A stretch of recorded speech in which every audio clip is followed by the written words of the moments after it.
This is the video where I explain what all this stuff is and how it works and what it's doing and all that stuff. So let's get started. It's going to take a couple minutes. This is the Hayward Omni PL Plus automation panel, and that's what controls all of this equipment. I'm going to go power it on and then we'll get started. So inside of here, it's like the electrical panel for your home. It's got a bunch of breakers and stuff, and the breakers are what controls the lights and the pumps and things like that. So I have to turn all of the breakers on in order to energize all of the equipment as well as the panel itself.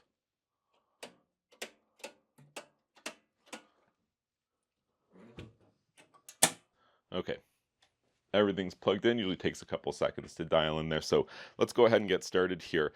What I have essentially is I have a swimming pool and a hot tub interconnected. It's a pool and spa combination.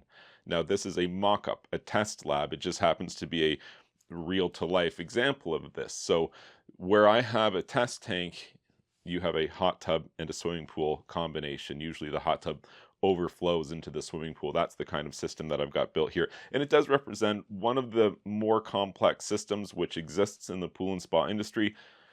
Hence it looking a little busy behind me here, but I can explain that in a way that's going to make it make a ton of sense to you. Let's go ahead and get started. And where you get started always is the pump and the suction side of the pump. So I've got two pumps here. So right away, to just set that apart, I have one pump which does the filtration and heating and runs sanitizers or UV lights or AOP or any other of those features that you have relating to heating, cleaning, filtering the water. The other pump exclusively is a water feature pump. Could be anything. Could be a waterfall. In my case, it's massage jets. It runs a bank of massage jets. That's all it does. There's no filter, there's no heater, there's no any other thing. Just water in and water out. And that's what this front one is here. That's why it has large pipes too, because if you're going to have a lot of flow, you need large pipes. And that's what this one has. So the one that's further back here is my filtration and heating pump. Now, both of these are 1.85 horsepower Hayward Tristar VS 900 pumps.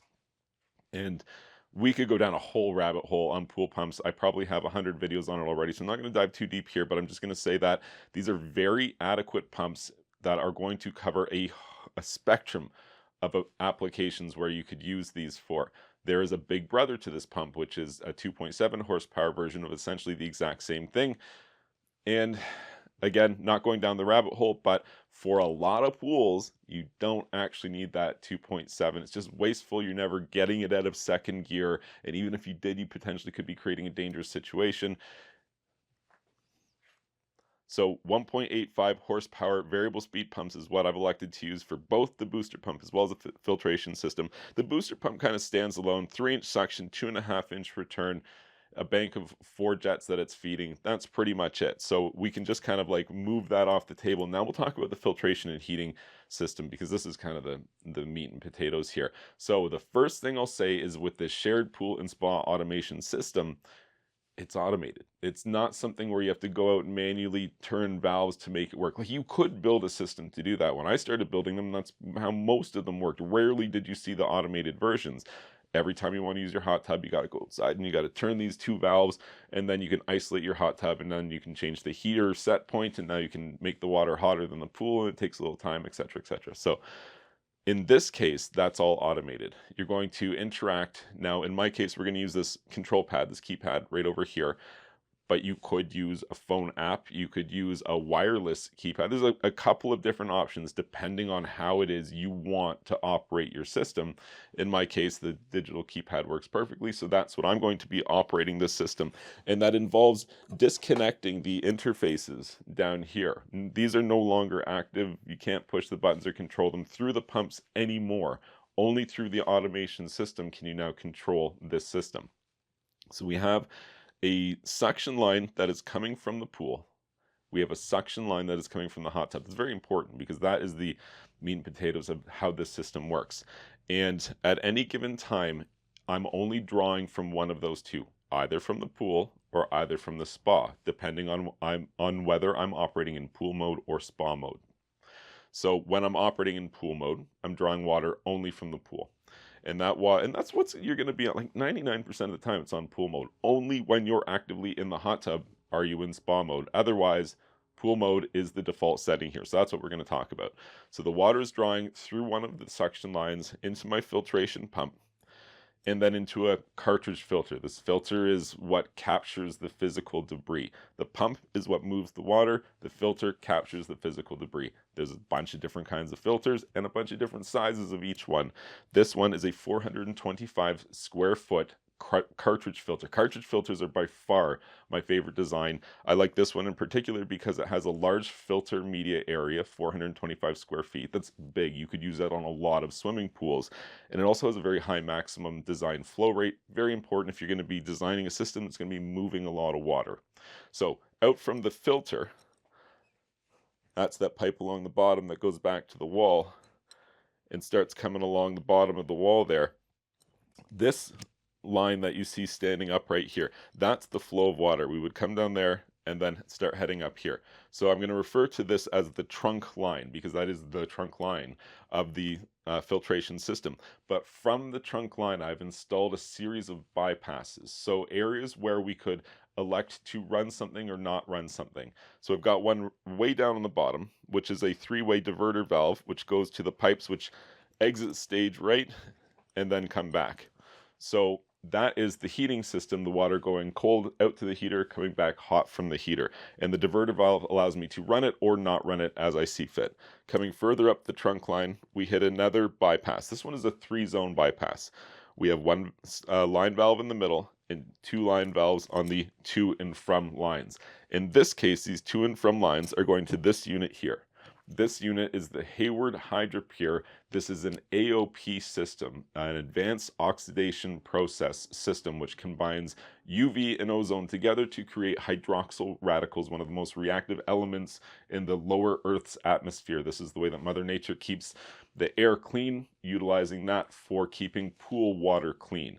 And up to 99.99 sterilization rate at 80 GPM or less. If you're in excess of 80 GPM, you might not get that high of a percentage of sterilization, but up to 80 GPM, that's pretty impressive. This is newer technology. I'm pretty excited to have it here, but that's what this is here.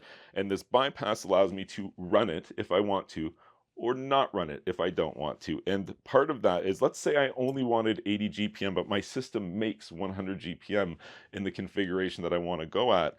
Well, what I can do is I can use these as open, and I can close this one just a little bit, and I can get some of the flow going to the AOP, but not all of the flow. That's the idea behind a 3-zone bypass, is it gives you the most amount of flow control. There's so many ways you could build a bypass. 1 zone with a check valve, which is what we have down here in the heater. 3 zones like this. You could have 2 zones. Instead of being line valves, we could have 2 3-way diverter valves. Again, there's a host of options here. These are all just plumbing configurations, but that's what you see here, a 3-zone bypass. So coming up from the trunk line past the 3-zone bypass to the AOP unit. So you just understood what I said. Isn't that crazy? So we pass through here. What is this guy? This is a digital flow meter. Now it's a regular flow meter, but it's also a digital flow meter. And that's something that you don't need to have. You don't need a digital display. I like having a digital display because it looks great, it's easy to read, it's programmable to give me information. Things like if I need a set flow rate for my pool and spa, I've decided I need 60 GPM, and if it's not 60 GPM, I want to know about it. Well, I can program this thusly that it will do that, and I'll see, the readout, let's say 60 GPM here. But if for some reason I start to move less water than that, this screen turns red. And visually, from a distance, you can see, oh, there's a problem with the system over here. What's going on? That's what that's designed to do. And the application you use that for would be for your filter. When your filter gets really dirty, for a given RPM, you will move less water than when your filter is clean. Make sense? So you use this thing and program it such that you can see from a distance via the red or the green screens whether you're achieving the flow rate that you've set or no longer achieving it, indicating that your filter is likely dirty and you need to perform filter maintenance. Very useful little item, but you can get that without the digital component. That's just an add-on. You can just get a manual analog flow meter, and that's what these are here, and this happens to be a check valve as well. So that means the water can only travel in one direction. If I turned off everything and cut the pipe right here, the water can't flow backwards here because there's a flapper there stopping it from doing so. So this is the analog and the digital flow meter for the trunk line. Now when we get up to this thing, this is a very significant component here. So we talked about on the suction side, we have a suction line from the pool, we have a suction line from the spa. We have the same thing going on the pressure side here. We have a return to the pool and we have a return to the spa. Stay with me here. This might get a little confusing, but this is the most confusing part at the heart of all this. So when I'm drawing water from the pool, I'm returning not all of that water to the pool. I'm only returning some of the water to the pool. Some of the water goes to the spa, allowing the spa level to rise and then spill over into the pool. Some systems are designed to spill over all the time. Some systems are designed to spill over periodically through actuation and automation. This system is designed to do both of those things. Normally the spillover all the time is something that you have to manually plumb in, and we'll talk about that in just one second. But what this comes down to is we're in pool mode right now. The water's coming up here, it hits this. On this side, this is my spa. On this side, this is my pool. Okay, so we're on pool mode. We talked about that, how you're on pool mode 99% of the time. We're on pool mode right now. So this says off. You can't read it there because it's too far. But if you have one of these, you know it says it. So this says off, indicating that the spa, closed. No water going to that at all. All the water is going this way. And these are my swimming pool returns. That's the water flowing back to the swimming pool. So in this case, we're only going to go up to maybe like this high because there's more stuff I have to explain, but I need to talk about this. This is the makeup for the spa. So we have water coming up through the pool return line, but then some of that water is able to divert over into the spa side, which was otherwise closed. Doing so through a line valve, which controls the volume of water that's going, and a check valve, which prevents water from coming the other direction when I'm in spa mode. So I have some pool water coming up through here. If I close that completely, there's no water going through, there's no water getting to my hot tub. If I open that a little bit, now I'm going to have some pool water going through, passing through the check valve and entering to the hot tub system. A very small amount of water will make the hot tub rise a little bit and overflow a little bit, but not a huge volume. If I wanted a huge volume, I got to open it right up. But there's disadvantages. So that stays mostly closed. A little bit of water bleeding through to the hot tub all the time when I'm running on pool mode. Jumping over here for a second, there's a couple of things going on. So pool returns.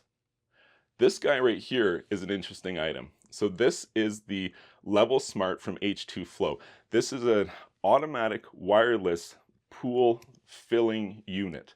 So your pool evaporates, hopefully doesn't leak, some of them leak. You have to drag out your garden hose and fill it up.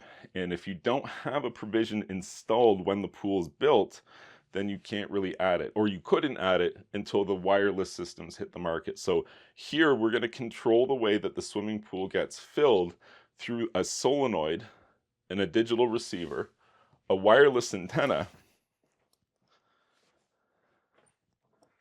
and this guy right here, which in my test tank is installed onto that little PVC probe, but in your swimming pool would be installed into the skimmer. Little piece of 2-part epoxy, you just stick it into the skimmer mouth at the water level that you want, and then there's a little magnet. I keep mine stored up here, but you just put a magnet on there for a second. It will pair with the transmitter up to 1,000 feet away wirelessly, and the water level signal will transmit from there to this receiver.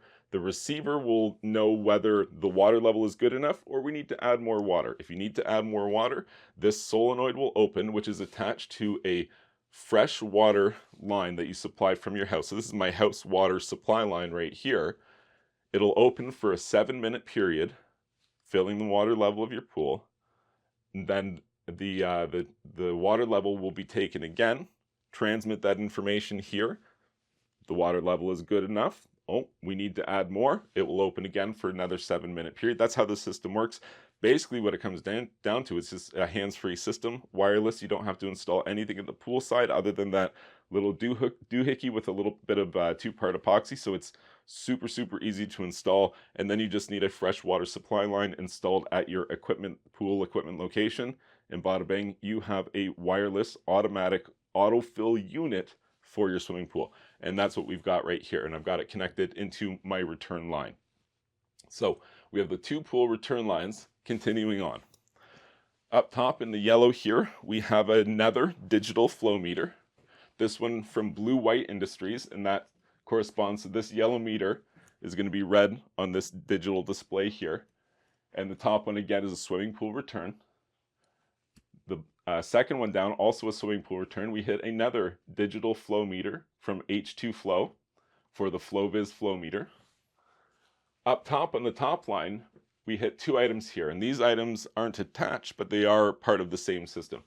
We have a flow switch, and we have a salt chlorine generation cell.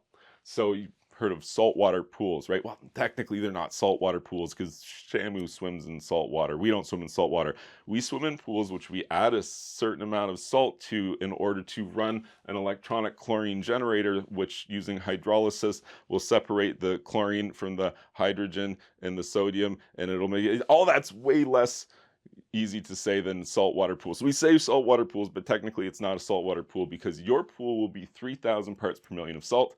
Shamu's pool is like 30,000 parts per million of salt. Moving on, this is a chlorine generation cell. We're going to generate our own chlorine through electrolysis from salt that we add and maintain at about 3,000 parts per million in the swimming pool.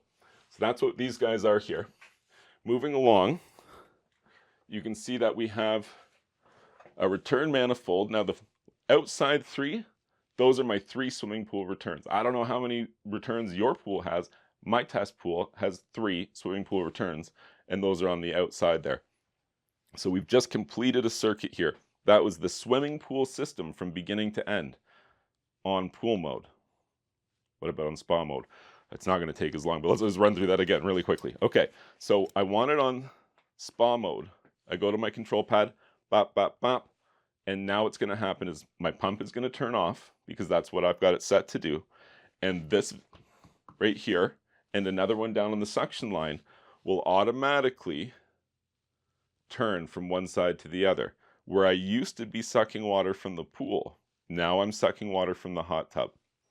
Where I used to be returning water to the pool only, none to the spa, now the whole pool side will be closed. All of the water will be going to the hot tub. And if you remember, this is a check valve, so none of that water can go back this way. It all has to go that way. When we are in hot tub mode, we are 100% suction from the spa, 100% return to the spa. That's an important takeaway here, because if it were any other configuration other than that, then you would be either emptying your hot tub or overflowing your hot tub into your swimming pool, thereby trying to heat the entire volume of your swimming pool to hot tub temperature. If you want to heat the hot tub up, we have to isolate the hot tub. The pool is entirely stagnant when the hot tub is on spa mode. So right now we're on spa mode. We're drawing 100% of the water from the spa. It comes through our pump, through our filter, definitely to the heater. You want the heater open and running when you're on spa mode for sure. The water is going to continue up through the trunk line here. And when it hits this manifold, now it's going to be in this position, and this entire pool side's off. All of the water goes back through the spa here, coming down through the spa lines. On the bottom, we have a 1967 Gibson J45 ADJ, and then we continue on to a blue-white digital flow meter and back to the spa return. On the top spa line, we hit another of the FlowViz with the digital upgrade to the digital flow meter that you see there, and back to the spa. So that's how we're able to isolate the spa, increase the heater temperature from 80 Fahrenheit that the pool's normally at to 104 where you like to use your hot tub. We have to isolate that body of water, and it's great that you don't have to walk out there and turn some valves to manually do it. It just happens. You just Press a button, those valves turn automatically, and your heat point will also change automatically on your heater to go from pool mode at 80F. When it gets the indication to go to spa mode, it knows that 104 is the set point, and so that will facilitate changing that. So that is the system that you see here. And again, my operation thereof will be through a digital control pad. You can mount this anywhere that you can also get wireless ones. There's, again, a lot of options. You can use your phone and an app. A lot of options for how you control your system.